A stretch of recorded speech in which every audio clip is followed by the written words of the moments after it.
తెలియజేస్తాను. చాలరా బాబు, మా జోలికి రాకుండా చాలరా బాబు అనే పరిస్థితికి దిగజారి ఇంకా ఏం చేశారు? ఇవన్నీ నడపకుండా ఇందా చెప్పారు కదా, ఓహెచ్లు మాకు స్కూల్ పరంగా ఇండివిజువల్ వద్దు, సిసిఎల్స్ పెట్టండి, లోకల్ ఆడే వారి చుట్టూ ఉద్యమాన్ని తిప్పేస్తా ఉన్నారు.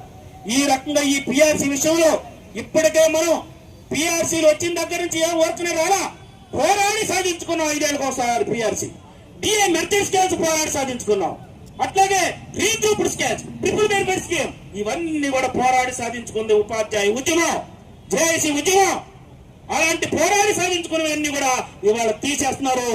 ఈ తీసేయడంలో వరల్డ్ బ్యాంక్ 1990లో మొదలుపెట్టింది, కొనసాగిస్తూనే ఉన్నది.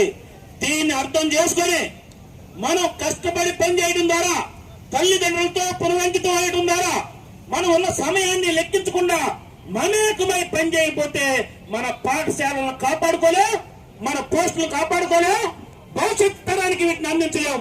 కనుక మిత్రులారా, ఈ విషయాల్లో చైతన్యవంతంగా ఉండాలి. ఈ విషయాలు ఇప్పుడు ప్రారంభం కాదా, ఈ విషయాలు ఇప్పుడు ఆగిపోవు. మన పోరాటం మన ముందున్నటువంటి ఈ పాలకులే.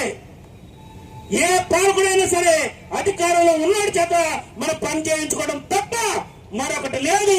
కాబట్టి ఆ విషయంలో రోడ్డు బాటు తప్ప ఏది ఊరకం రాలేదని తెలియజేస్తూ ఉద్యమాన్ని కొనసాగిద్దాం, మన హక్కులు సాధిద్దాం. వర్తిల్లాలి ఉపాధ్యాయ సంఘాల ఐక్యత, వర్తిల్లాలి ఉపాధ్యాయ సంఘాల ఐక్యత. నియమించాలి పైలో పిఆర్సీ కమిషన్ చైర్మన్, పైలో పిఆర్సీ కమిషన్ చైర్మన్.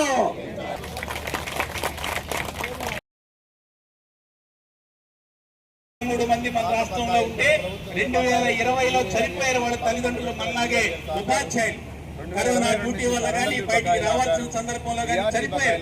వాళ్ళ బిడ్డలందరూ గత 5 సంవత్సరాల మట్టి తిరుగుతా ఉన్నారు. 963 మంది.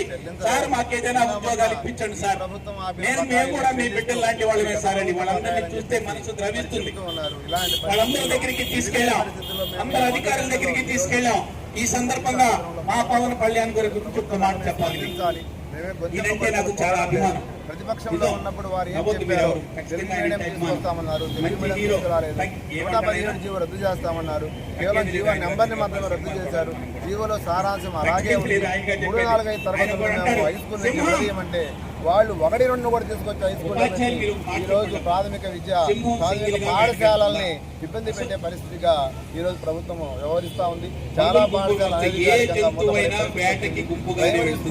1 నుండి 5 తరగతులు ఉండాలని చెప్పి డిమాండ్ చేస్తున్నాం. హై స్కూల్లో 6 నుంచి 10 లేదా 12 తరగతులు మాత్రమే ఉండాలని కూడా డిమాండ్ చేస్తున్నాం. 5 సంవత్సరాలుగా కార్మిక నియామకాలు